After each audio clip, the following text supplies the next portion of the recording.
buenas noches, queridos hermanos y hermanas. Hoy está haciendo un poquito más de calor. ¿Tienen frío?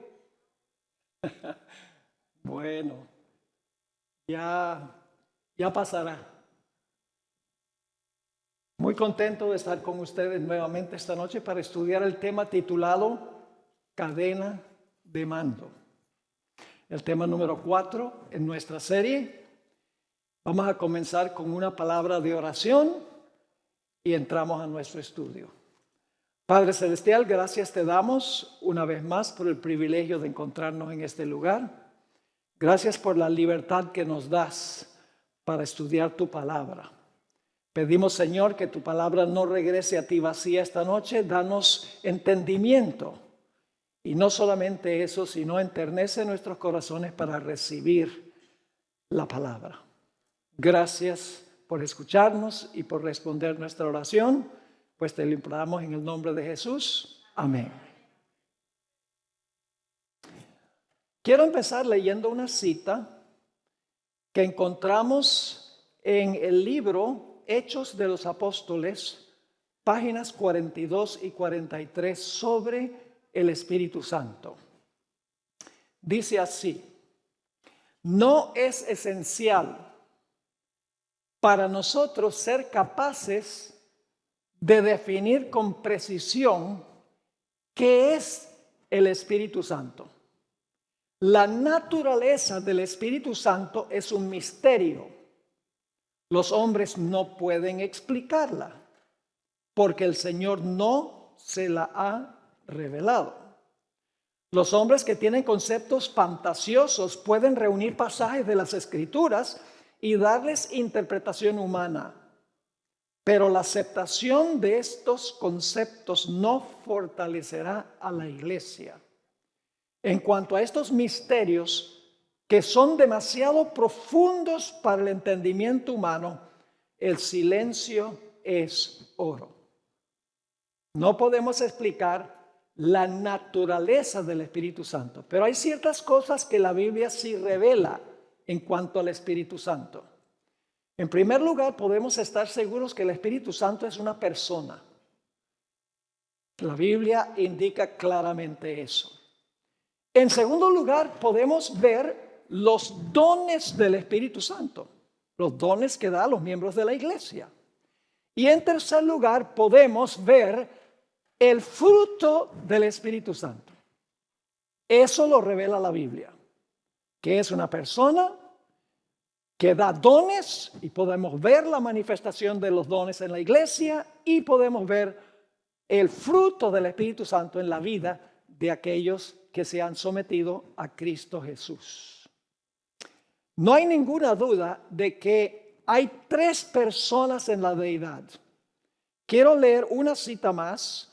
Se encuentra en el libro El Evangelismo, página 446. No da cabida para dudar de que hay tres personas en la deidad. Dice allí la sierva del Señor: hay tres personas. ¿Cuántas? Hay tres personas vivientes en el trío celestial. ¿Ve? Tres personas y luego usa la palabra trío celestial. En el nombre de estos tres veces ha enfatizado tres. En el nombre de estos tres grandes poderes, el Padre, el Hijo y el Espíritu Santo, son bautizados los que reciben a Cristo mediante la fe. Y esos poderes colaborarán con los súbditos obedientes del cielo en sus esfuerzos por vivir la nueva vida en Cristo. La razón por la cual muchos se confunden en cuanto al Espíritu Santo es por los símbolos que se usan para ilustrar la obra del Espíritu Santo. La Biblia presenta al Espíritu Santo como una paloma.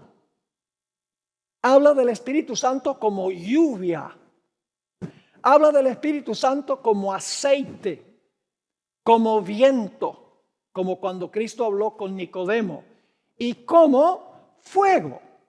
Entonces la gente asume que el Espíritu Santo es una sustancia o una esencia que nos es infusa, como un líquido.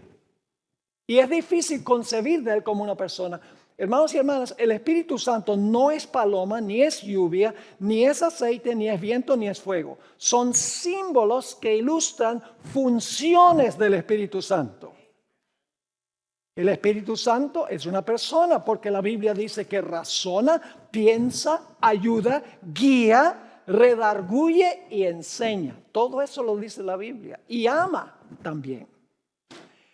Ahora, esta noche vamos a hablar sobre cómo obra el Espíritu Santo con los creyentes de la iglesia. Para entender esto necesitamos regresar al primer libro de la Biblia, al libro de Génesis, para hablar un poco de la función que Dios le dio a Adán y el territorio que le dio a Adán originalmente cuando lo creó. Voy a leer del Salmo 8 y el versículo 3 al 8 a donde describe la creación. Salmo 8 y el versículo 3 al 8. Y lo que quiero que noten de este pasaje es que Adán fue colocado como rey, esa era su función, y el territorio donde él tenía dominio era el planeta Tierra. Dice allí el salmista: cuando veo tus cielos, obra de tus dedos, la luna y las estrellas que tú formaste, digo, ¿qué es el hombre para que tengas de él memoria, y el hijo del hombre para que lo visites? Le has hecho poco menor que los ángeles y lo coronaste. ¿Quiénes usan coronas? Los reyes. Y lo coronaste de gloria y de honra. Le hiciste señorear, otra vez, un gobernante, le hiciste señorear sobre las obras de tus manos, todo lo pusiste debajo de sus pies. Una expresión que significa dominio. Tres ideas aquí que indican que Adán fue colocado como rey. Primero dice lo coronaste, luego dice todo lo pusiste debajo de sus pies. Dice también que lo puso para señorear. Señorear y gobernar ¿sobre qué? Sigue diciendo ovejas y bueyes, todo ello, y asimismo las bestias del campo, las aves de los cielos y los peces del mar, todo cuanto pasa por los senderos del mar. Cuando la Biblia dice bestias y dice aves y dice peces, significa todo. Aire, tierra y mar. Es decir, el lugar donde Adán era rey era el planeta Tierra. Y era el plan de Dios de que Adán fuera el representante de este planeta. Pero lamentablemente Adán perdió su función y su territorio, porque se dejó vencer por Satanás. Y nosotros llegamos a ser siervos de aquel a quien nosotros servimos. Adán escogió servir a Satanás en vez de servir y obedecer a Dios. En el libro de los Romanos, el capítulo 6 y el versículo 16, nos da el principio. Dice, ¿no sabéis que si os sometéis a alguien como esclavos para obedecerle, sois esclavos de aquel a quien obedecéis, sea del pecado para muerte o sea de la obediencia para justicia? Pablo dice que nosotros somos esclavos de aquel que nosotros obedecemos, y Adán obedeció a Satanás en vez de obedecer a Dios. Elena White escribió una cita muy poderosa en el libro Patriarcas y Profetas, página 53, donde ella habló sobre la función que Dios le dio a Adán y el territorio sobre el cual debía gobernar. Dice así: al ser creado, Adán recibió el señorío sobre la tierra, pero al ceder a la tentación, cayó bajo el poder de Satanás. Y luego ella va a citar 2 de Pedro 2:19, donde dice, y el que es de alguno vencido es sujeto a la servidumbre del que lo venció. Tiene lógica, ¿verdad que sí? Sigue la cita. Cuando el hombre llegó a ser cautivo de Satanás, el dominio, escuchen bien, el dominio que antes ejercía pasó a manos de su conquistador. Ahora, ¿quién dominaba? El que conquistó a Adán. Sigue diciendo, de esta manera Satanás llegó a ser el Dios de este siglo. Él había usurpado el dominio que originalmente fue otorgado a Adán. Pero ahora viene la buena nueva. Pero Cristo, mediante su sacrificio, al pagar la pena del pecado, no solo redimiría al hombre, sino que también recuperaría el dominio que éste había perdido. Todo lo que perdió el primer Adán será recuperado por el segundo. Qué tremenda cita, ¿verdad que sí? Ahora, ¿dónde dice la Biblia que el dominio de esta tierra pasó a manos de Satanás? Vamos a Lucas 4, 5 al 7. Satanás lleva a Jesús a un alto monte y le muestra todos los reinos del mundo.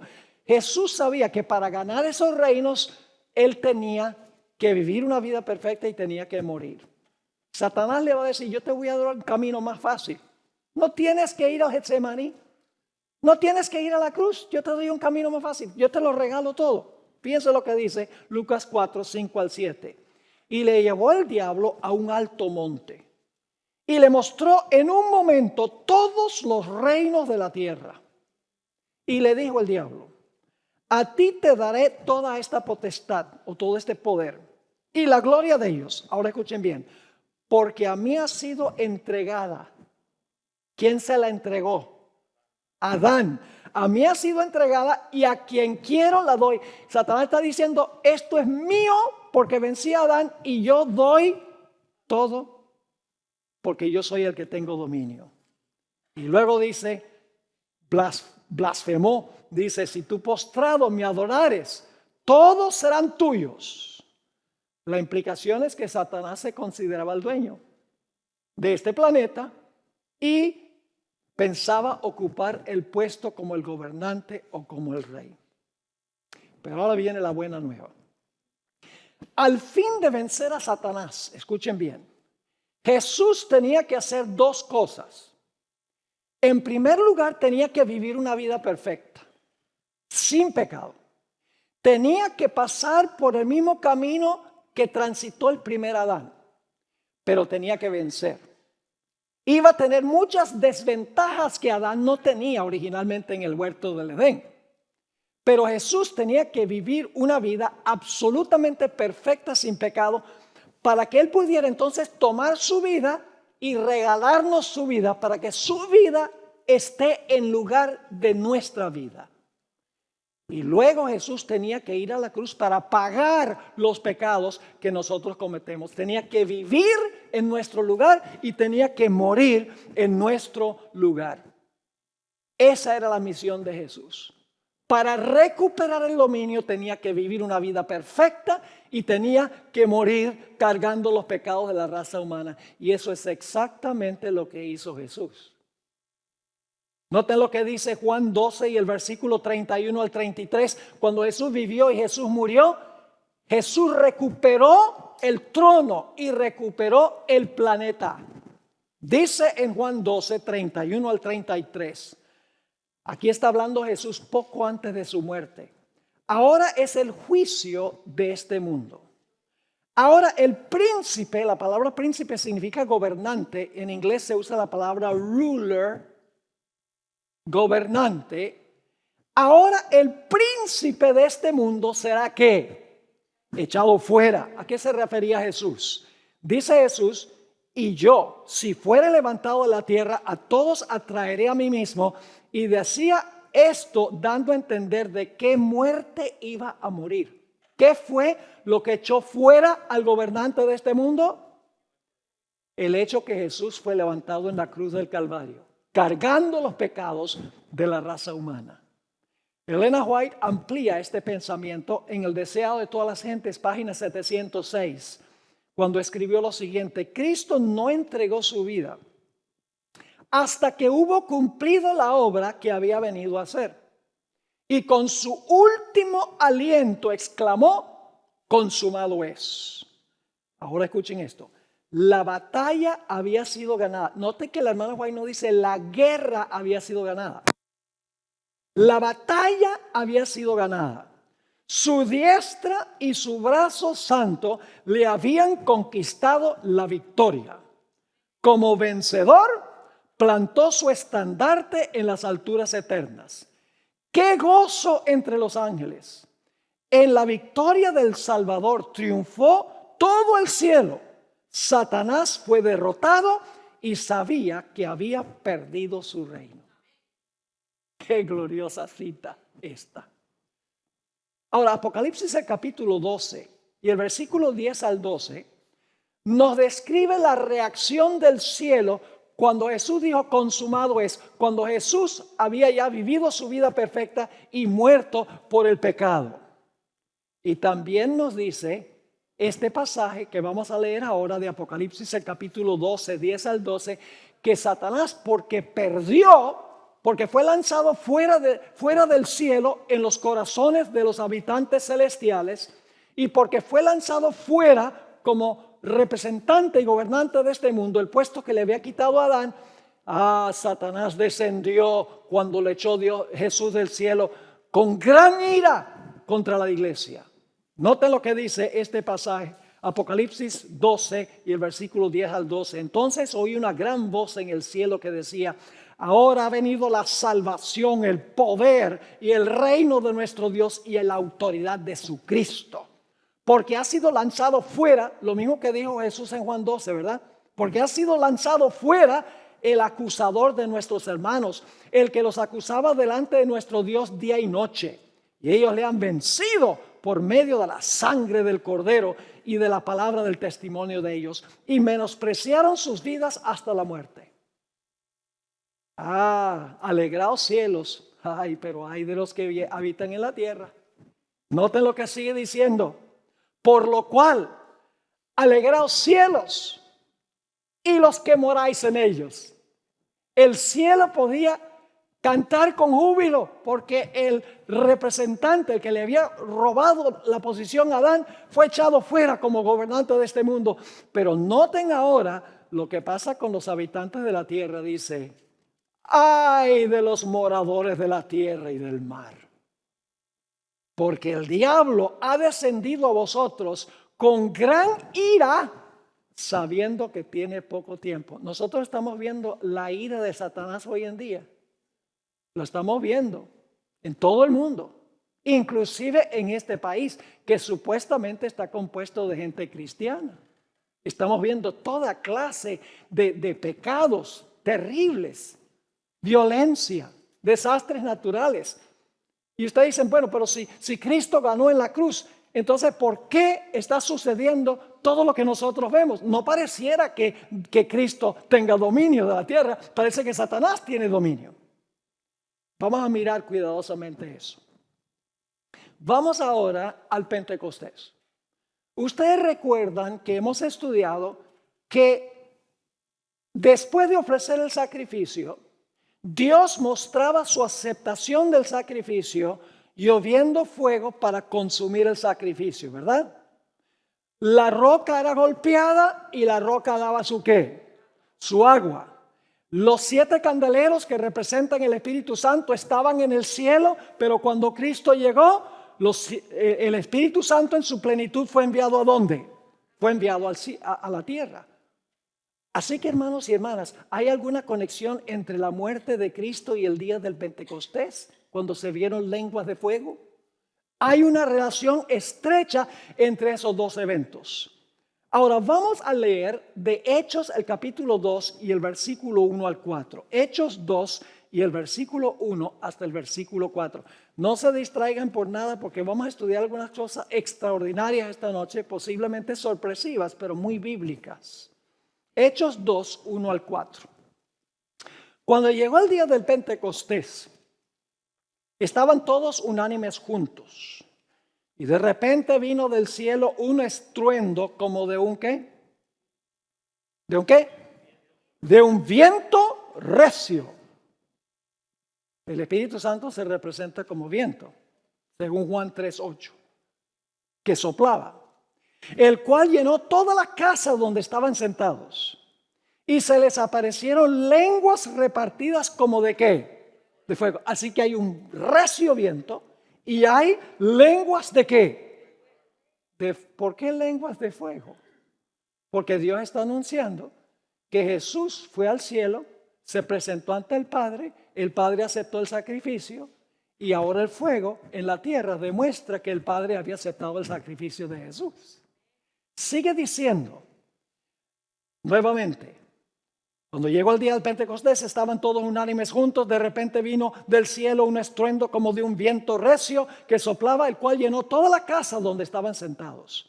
Y se les aparecieron lenguas repartidas como de fuego, asentándose sobre cada uno de ellos. Y fueron todos, ¿qué cosa? Llenos del Espíritu Santo.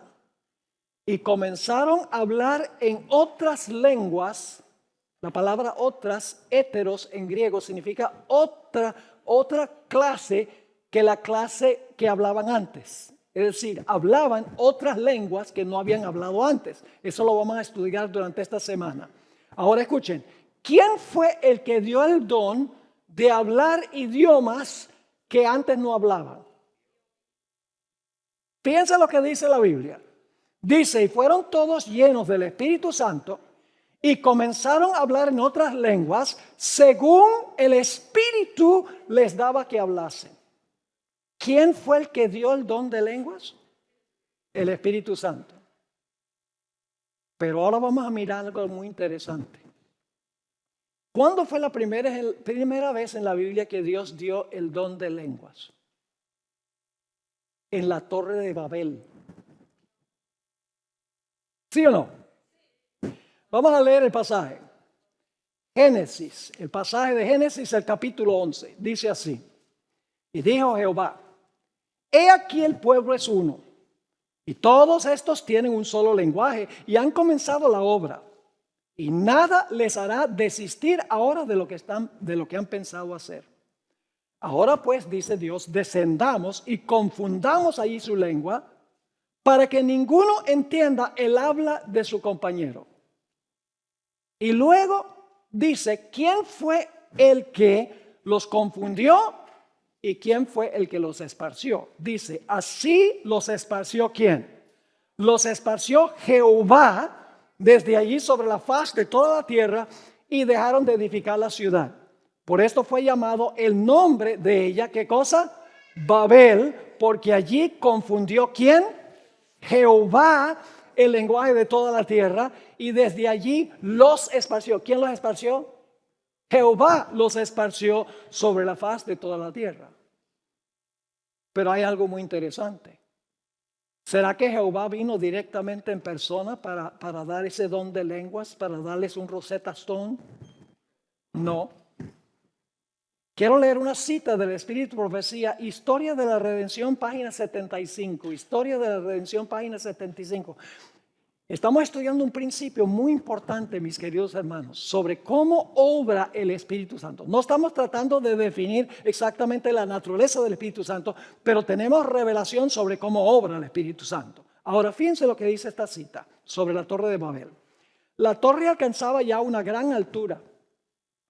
Cuando el Señor envió 2 ángeles para que les confundieran en su trabajo. Bueno, ¿y acaso la Biblia no dice que era Jehová? ¿Y qué dice Elena White? ¿Mandó qué?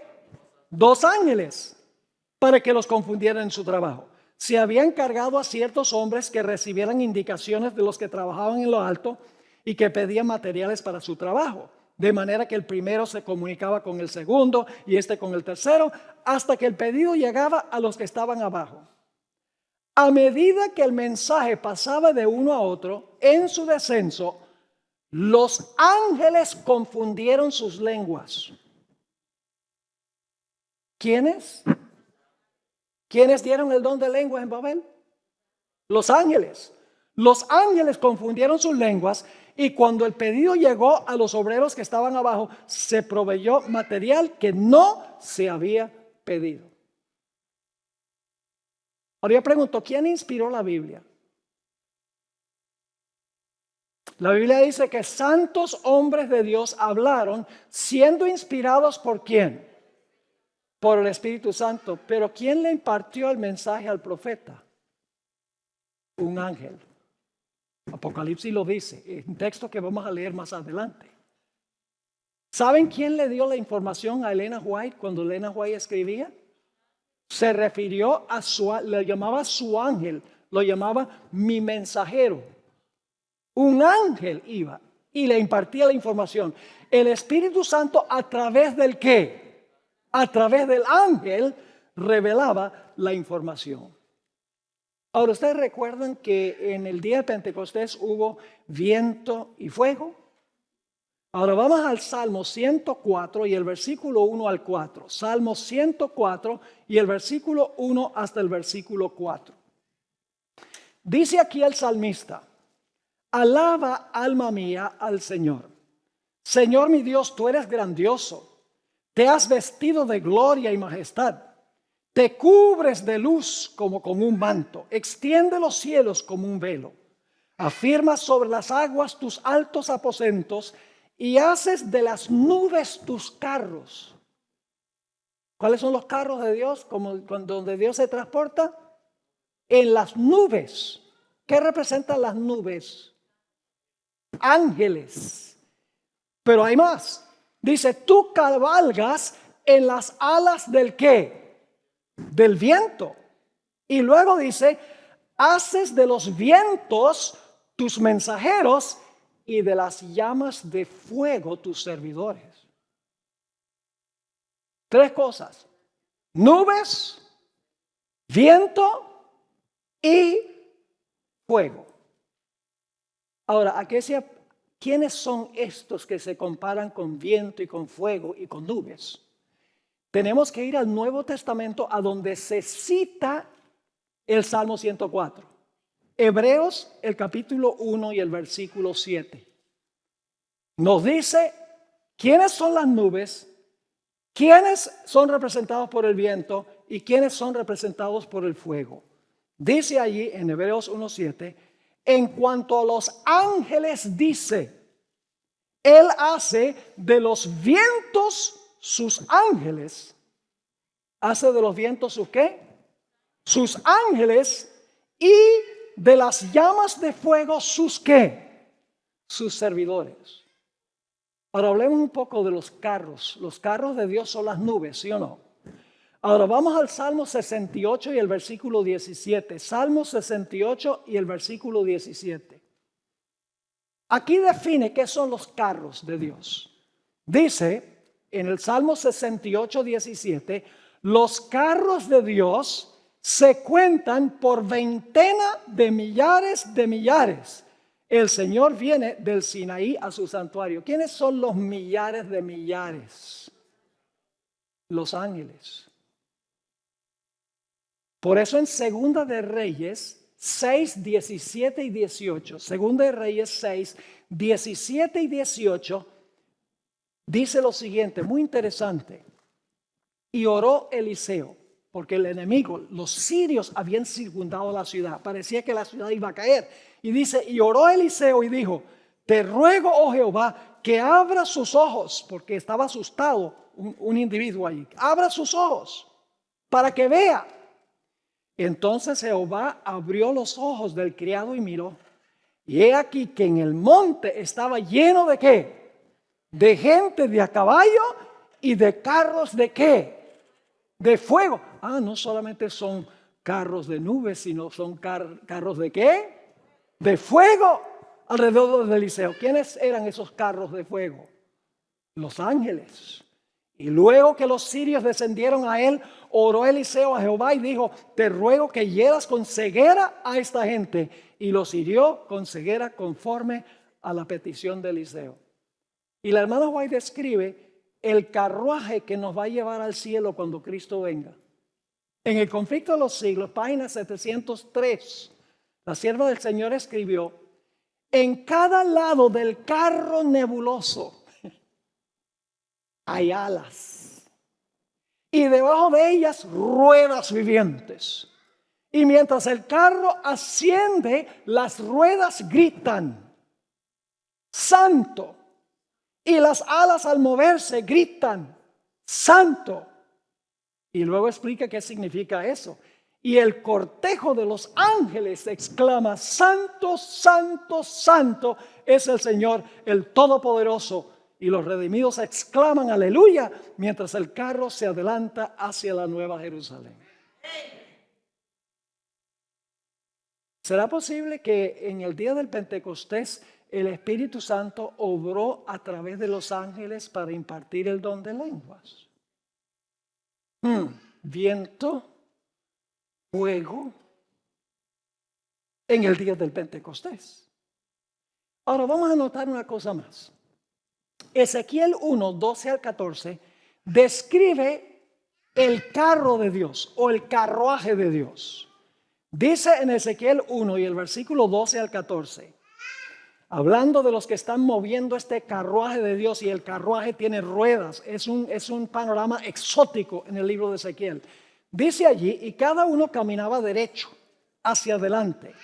Escuchen esto: hacia donde el Espíritu les movía. ¿Quién está detrás de los que están moviendo las ruedas? El Espíritu les movía, que anduviesen. Andaban, y cuando andaban se volvían. En cuanto a la semejanza de los seres vivientes, que son ángeles, su aspecto era como de carbones ¿de qué? De fuego encendidos, como visión de hachones encendidos, que andaba entre los seres vivientes, y el fuego resplandecía, y del fuego salían relámpagos, y los seres vivientes corrían y volvían a la semejanza de relámpagos. Ahora, ¿qué significa toda esta visión? Esta visión de Ezequiel 1 y el versículo 12 al 14. Pues quiero leerles 3 citas del Espíritu de Profecía, que parecen ser contradictorias, pero no son. Porque Dios tiene una cadena de mando. Vamos a notar eso en unos momentos. La primera cita está en Joya de los Testimonios, tomo 2, página 350. Aquí la hermana White dice que los seres celestiales son los que están moviendo las ruedas del carruaje de Dios. Dice lo siguiente: había ruedas, está describiendo Ezequiel 1, había ruedas dentro de las ruedas, en un arreglo tan complicado que a primera vista le parecía a Ezequiel que todo era confuso, porque era una rueda dentro de una rueda. Pero cuando se movían era con hermosa precisión y en perfecta armonía. Ahora escuchen esto: los seres celestiales estaban moviendo esas ruedas. ¿Quiénes estaban moviendo las ruedas? ¿Quiénes son los seres celestiales? Los ángeles, muy bien. Pero ahora vamos a notar algo muy interesante. En otra cita la hermana White dice que el Espíritu Santo es el que estaba moviendo las ruedas. Nota lo que dice esta cita, Joya de los Testimonios. Mismo tomo 2, página 350 y 351. Las complicadas ruedas que al profeta le parecían envueltas en confusión estaban, escuchen bien, estaban bajo la dirección de una mano infinita. Las ruedas estaban bajo la supervisión de una mano infinita. Y luego explica quién es la mano infinita. El Espíritu de Dios, que según la revelación movía y dirigía estas ruedas. ¿Cómo? ¿Acaso no leímos ahorita que los seres celestiales eran los que estaban moviendo las ruedas? ¿Y ahora qué dice? El Espíritu de Dios, que según la revelación movía y dirigía estas ruedas, sacaba armonía de la confusión, de tal manera que todo el mundo estaba bajo su dominio. Y luego explica qué son los que están moviendo las ruedas bajo la dirección del Espíritu Santo. Ella escribe: miríadas de seres glorificados estaban listos para predominar a su orden. ¿La orden de quién? Del Espíritu. Porque ese es el antecedente.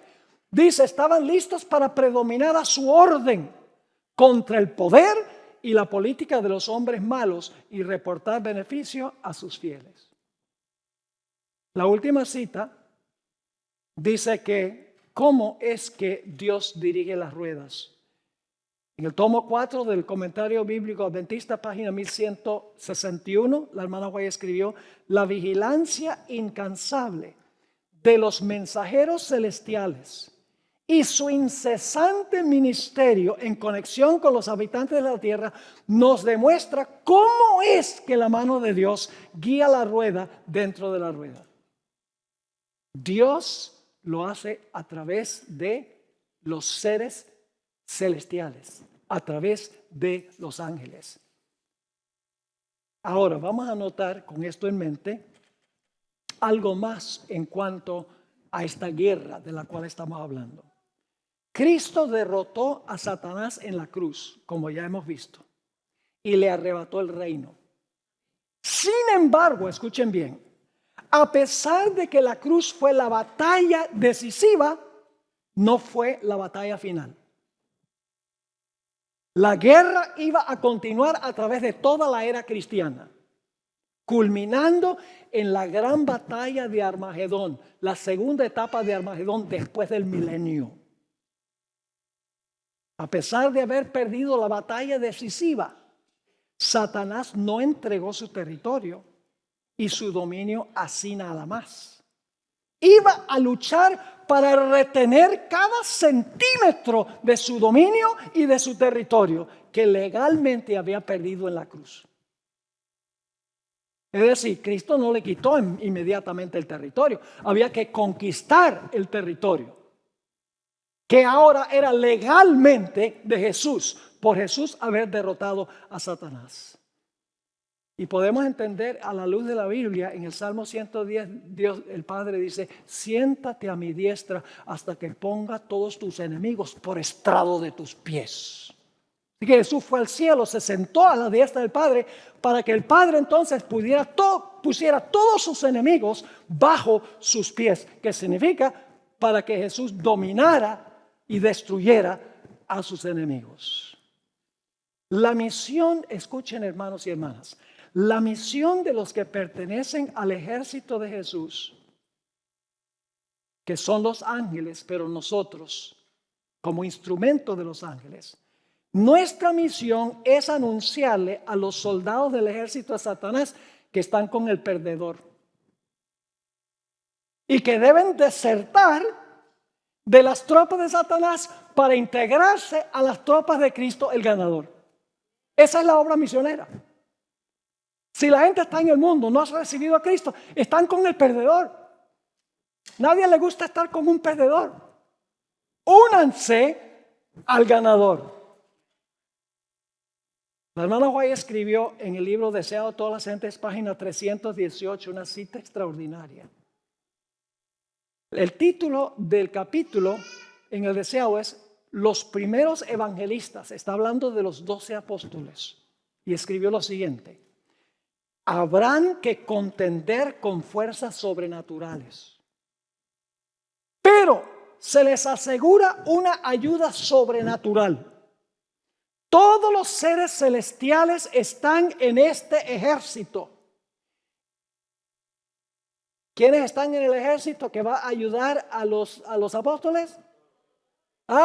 Dice aquí, todos los seres celestiales están en este ejército. Y luego escribe, y hay más que ángeles en las filas. El Espíritu Santo, el representante del capitán de la hueste del Señor, baja a dirigir la batalla. ¿Qué es lo que hace el Espíritu Santo? Dirige la batalla bajo el liderazgo, bajo el trabajo que hacen ¿quiénes? Que hacen los ángeles. Y los ángeles ayudan a ¿quiénes? Nos ayudan a nosotros. ¿Están entendiendo este asunto? Ahora, antes de recibir el poder para batallar, buenos soldados necesitan pasar por un entrenamiento básico. Eso lo recibieron los apóstoles durante los 3 años y medio y durante los 10 días. Todo eso fue preparación para salir a pelear contra Satanás, para restarle súbditos y para conquistar el territorio que Satanás legalmente perdió en la cruz del Calvario. Iban a batallar mano a mano contra Satanás y contra sus huestes. Pero iban a ser ayudados por el Espíritu Santo, quien dirigía las huestes celestiales. Dice, pero ¿acaso Cristo no dirige las huestes celestiales? Sí, en el Antiguo Testamento Cristo dirigía las huestes celestiales. Él estaba personalmente en la tierra dirigiendo las tropas de Israel. Pero cuando Cristo asumió la naturaleza humana le delegó al Espíritu Santo la responsabilidad de dirigir las huestes celestiales. Y ustedes dicen, ¿cómo sabemos eso? Bueno, lo sabemos por la cita que acabo de leer del Deseo de todas las gentes, página 318. Escuchen lo que dice. Hay 3 personas involucradas aquí. Dice, el Espíritu Santo, esa es una persona. El representante del capitán, el representante, si es representante está representando a quién, ¿verdad? A otro. El Espíritu Santo, el representante del capitán de la hueste del Señor. 3. El Padre es el capitán. Cristo manda al Espíritu Santo como el representante. La Biblia habla de que Dios trabaja con una cadena de mando. Dios no es un individuo que hace todo él podría, pero Dios delega responsabilidad. Dios maneja el universo como un ejército. Apocalipsis 1 y el versículo 3 nos da la cadena de mando. Ahí dice que Dios le dio el mensaje a Jesús. Jesús se lo dio al Espíritu Santo. Ustedes saben que en Apocalipsis dice, el que tiene oído, oiga lo que el Espíritu dice a las iglesias. Así que el Padre se lo da a Jesús, Jesús le da el mensaje al Espíritu Santo, el Espíritu Santo se lo da ¿a quién? Al ángel. El ángel se lo da ¿a quién? A Juan. ¿Y Juan lo manda a dónde? A las iglesias. ¿Y qué hace la iglesia con el mensaje? Con el mensaje lo esconde. ¿Dónde se rompe la cadena de mando? Con nosotros. Porque Jesús recibe el mensaje del Padre. Jesús luego se lo da al Espíritu Santo. El Espíritu Santo se lo da al ángel. El ángel le da el libro de Apocalipsis a Juan. Juan entonces lo manda a las iglesias con la intención de que las iglesias lo compartan con el mundo. Y la iglesia lo que hace es acaparar el mensaje. ¿Tiene Dios una cadena de mando? Sí, Señor. Ahora permítame leerles unas citas de la hermana White donde ella dice que los ángeles eran los que estaban involucrados en el día del Pentecostés. Claro, bajo la dirección del Espíritu Santo. Hermanos y hermanas, este lugar esta noche está lleno de ángeles. No lo vemos, pero está lleno de ángeles. Porque hay ángeles malos que quieren meterse aquí también. Fíjense esta cita en el libro Mi Vida Hoy, es una matutina del hermano White, página 58. Cuando se viva la verdad con sencillez en todo lugar. ¿Cuándo qué? Cuando se viva la verdad con sencillez en todo lugar, Dios obrará por medio de los ángeles, como lo hizo en el día del Pentecostés. ¿Dios hará a través de qué? Los ángeles, cuando lo hizo. ¿Cuándo? Como en el día del Pentecostés. Los corazones serán transformados tan decididamente que se verá una manifestación de la influencia de la verdad genuina que se representa como el descenso del Espíritu Santo. En Mensajes Selectos, tomo 2, página 65, el hermano White escribió, cuando los ángeles del cielo vengan entre nosotros, ¿cuándo quiénes? Cuando los ángeles de Dios vengan entre nosotros y obren mediante instrumentos humanos, entonces habrá conversiones firmes y sustanciales parecidas a las conversiones que ocurrieron después del día del Pentecostés. Realmente conecta el trabajo de los ángeles y la evangelización con la obra de los ángeles dirigidos por el Espíritu Santo. Una tercera cita, esta cita no está en español, está en un libro que se llama Manuscript Releases, tomo 10, página 112. La hermana White dice, todo el cielo, está escribiéndole a un individuo, todo el cielo está interesado en su salvación. Y ángeles de Dios están esperando hacer por usted lo que hicieron por los discípulos en el día del Pentecostés. Tremendo. Por eso yo siempre he dicho que debemos tener una doctrina fundamental número 29 en la iglesia adventista. La doctrina de los ángeles. Porque la Biblia está saturada de la obra de los ángeles. No es que los ángeles sean omnipotentes, pero Dios, el Espíritu Santo, les delega poder para que ellos puedan obrar. ¿Qué pasó en el día del Pentecostés? En el día del Pentecostés Jesús desató a toda la hueste celestial para ayudarnos a nosotros a lidiar contra Satanás y sus ángeles. Hasta el día de hoy, hasta el sol de hoy. Porque aunque Cristo ganó la batalla en la cruz, Satanás no iba a entregar el territorio y el dominio así nomás. Satanás dice, me lo quitaste, ven y quítamelo. Y nuestra labor como misioneros es salir para restarle súbditos y para conquistar, para batallar y ganar más batallas. Y la última es la batalla de Armagedón, que tiene 2 etapas, una antes del milenio y otra después del milenio. ¿Saben que cuando caiga la lluvia tardía nuevamente será el Espíritu Santo obrando a través de los ángeles? Fíjense esta cita del libro devocional de la matutina Maranata, página 210. Antes que sea completamente terminada la obra y finalice el sellamiento del pueblo de Dios, recibiremos el derramamiento del Espíritu de Dios. Ángeles del cielo estarán en nuestro medio. ¿Qué vamos a recibir? El Espíritu de Dios. Ángeles estarán en nuestro medio. En otra cita que encontramos en la Review and Herald, enero 20, 1891, Elena White escribió, miles se convirtieron después del derramamiento del Espíritu Santo. Ángeles poderosos de Dios, ataviados con la gloria celestial, vinieron a ayudar a la iglesia y echaron atrás a la hueste de Satanás. La obra del Espíritu Santo no se limita a los 10 apostólicos, no está confinada a ninguna iglesia, sea grande o pequeña. Su campo de ministerio es el mundo. Pero ahora escuchen. Pero los instrumentos por medio de los cuales obra el Espíritu Santo son los miembros de su cuerpo, aquellos que creen en su nombre.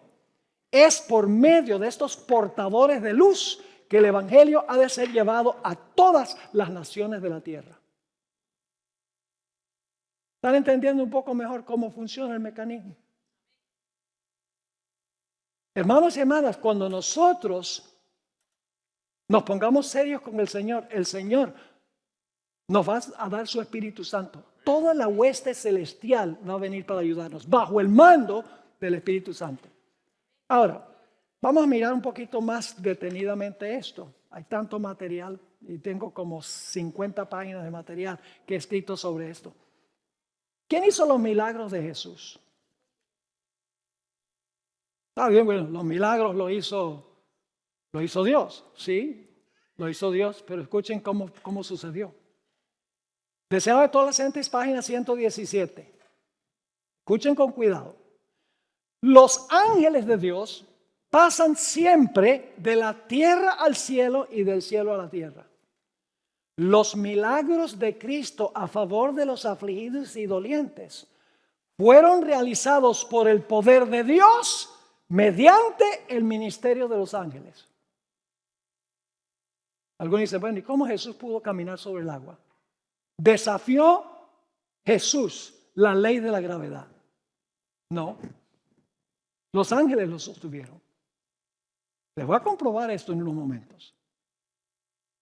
Fueron realizados por el poder de Dios mediante el ministerio de los ángeles. Y ahora escuchen esto. Y es por medio de Cristo, por el ministerio de sus mensajeros celestiales, que nos llega toda bendición de Dios. ¿Recuerdan ustedes cuando Cristo fue a la tumba de Lázaro y les mandó que quitara, le dieron a los seres humanos ahí, quiten la piedra? Jesús podría haber removido la piedra con solo decirlo. ¿Sabe? Por mucho tiempo yo pensaba que Jesús hubiera dicho, muévete piedra. Pero luego conseguí esta cita de la hermana White. En el Deseo de todas las gentes, página 492. La hermana White escribió, Cristo podría haber ordenado a la piedra que se apartase y habría obedecido su voz. ¿Pero cómo? Aquí viene la explicación. Podría haber ordenado a los ángeles que estaban a su lado que la sacasen. A su orden, manos invisibles habrían removido la piedra. Fueron milagros, sí.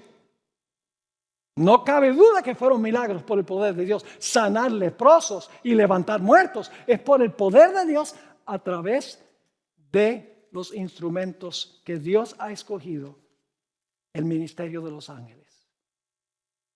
Ahora quiero darles un último ejemplo porque el tiempo se ha ido rápidamente. ¿Ustedes recuerdan la historia del centurión de Capernaum? Vamos a leerlo, Mateo 8, 5 al 10. ¿Saben que ese sabía más que los judíos?